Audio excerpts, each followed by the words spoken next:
it's painful to understand how much of what you're doing isn't productive. So I'll give you an example. So I've done this a couple of times with classrooms full of students. Usually when I'm lecturing about career development, say, okay, how much time do you waste? So then I get the class to vote. How many of you waste 10 hours a day? It's like 10% of the kids will put up their hands. And it's interesting because I don't define what constitutes waste. I just ask the question. So they're diagnosing themselves, right? I'm not saying you're wasting 10 hours a day. I'm just asking. It's like, given your own attitude, how much time are you wasting? 10 hours a day. It's like 10% of the people put up their hands. Well, when you get to like 6 hours a day, 80% of the people put up their hands. So then we do the arithmetic. It's like, because I like doing arithmetic with people. People hate arithmetic, but I like doing it. It's like, okay, 6 hours a day. It's 42 hours a week. So let's call that a work week, 40 hours a week. So that's a work week. Let's say, what's your time worth? You're a university student. Well, it's certainly worth minimum wage, because obviously, but it's worth way more than that, because if you spend a productive hour when you're 20, then you gain the benefits of that hour for the rest of your life. So there's the compounding effect of time spent when we were young. So I say, well, let's assume your time's worth $50 an hour, which I think is an underestimate, but whatever. Let's call it 50. We can call it 25, but we'll call it 50. If that's $2,000 a week you're wasting.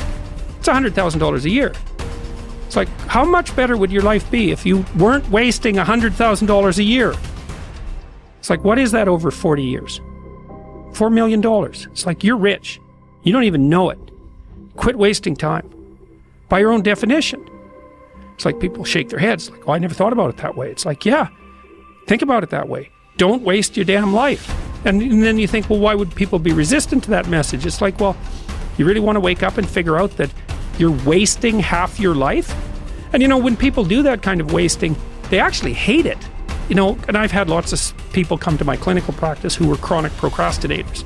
You know, and so they're watching YouTube videos, say, but not ones that are good for them, although sometimes they will do that, but just browsing in that kind of mindless way that you do when you're not paying attention and you're trying to kill time.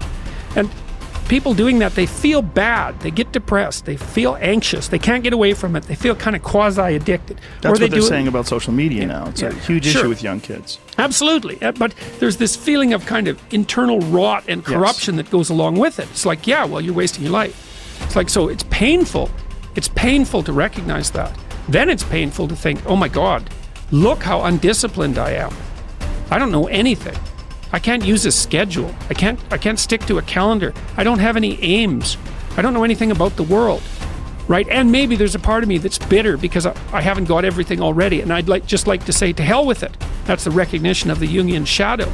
It's like, that's what makes you vicious and untrustworthy. All of that. No one wants to look at that, and no bloody wonder. But hey, the alternative is worse.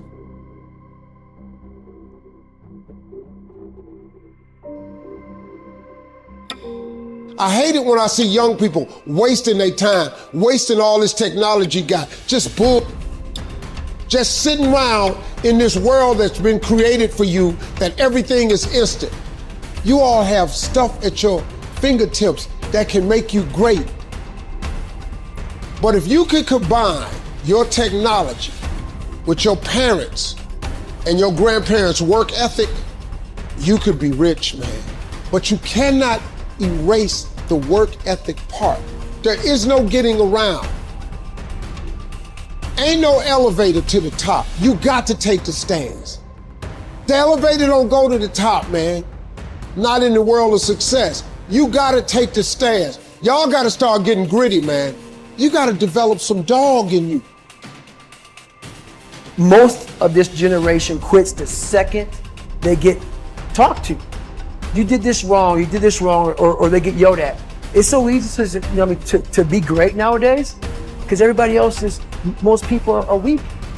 This is a softened generation. So if you have any mental toughness, any ability, if you have any fraction of self-discipline, the ability to not want to do it but still do it. Play the long game. Aim for legendary. Say, I want to have the guts and the grit and the acumen and the mindset and the capability and the commitment to create enduring success. Be the person who is up reading, listening to the podcast, writing in your journal, setting your goals, focusing on your intentions. As you become more successful, become more humble. As you become more successful, work even harder. As you become more successful, care even more about your product. As you become more successful, learn even more. Dedication, hard work. Dedication, hard work. I'm a one-man army. The world can go against me. I'm still come on top. I need you to go harder than you've ever gone before. I need you to be more dedicated than you've ever been before. Life's one big fucking head game. You play with yourself. If you lose, it's because you allow life to get in your fucking head. It's you. You've got to make it your personal business to make it happen. And you've got to resolve within yourself that I'm the one. I'm the one to make this happen. I'm the one to become successful. I'm the one. I'm the one. No matter how bad it is or how bad it gets, I'm going to make it.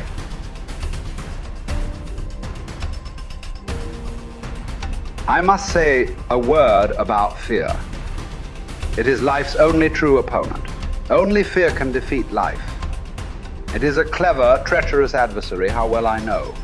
It has no decency, respects no law or convention, shows no mercy. It goes for your weakest spot, which it finds with unnerving ease. It begins in your mind, always, so you must fight hard to express it. You must fight hard to shine the light of words upon it.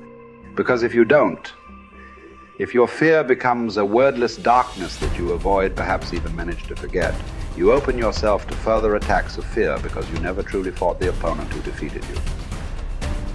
What man actually needs is not a tensionless state, but rather the striving and struggling for a worthwhile goal, a freely chosen task.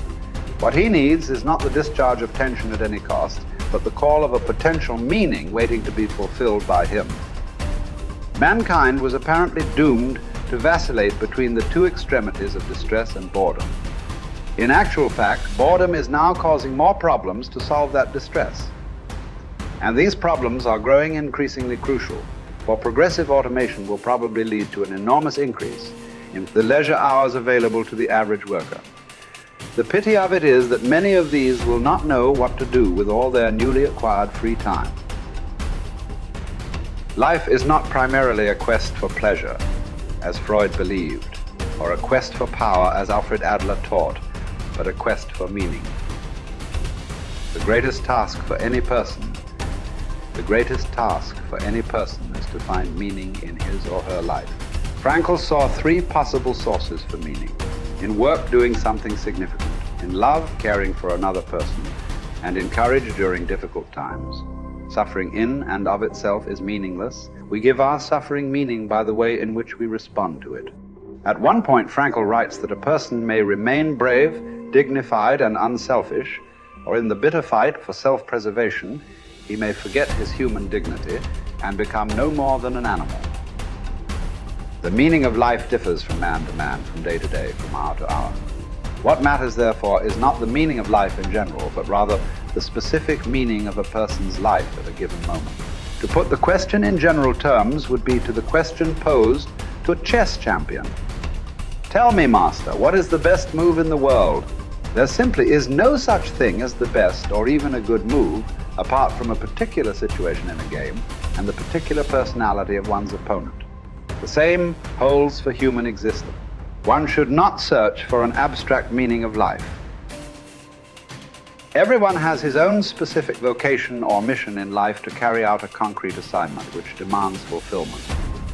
Therein he cannot be replaced, nor can his life be repeated. Thus, everyone's task is as unique as is his specific opportunity to implement it. As each situation in life represents a challenge to man and presents a problem for him to solve, the question of the meaning of life may actually be reversed.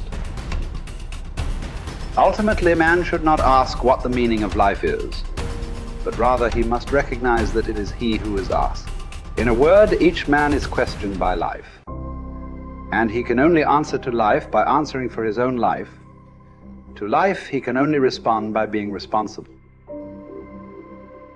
The way in which a man accepts his fate and all the suffering it entails, the way in which he takes up his cross, gives him ample opportunity, even under the most difficult circumstances, to add a deeper meaning to his life, it may remain brave, dignified, and unselfish. Or in the bitter fight for self-preservation, he may forget his human dignity and become no more than an animal. Here lies the chance for a man either to make use of or forgo the opportunities of attaining the moral values that a difficult situation may afford him. And this decides whether he is worthy of his sufferings or not.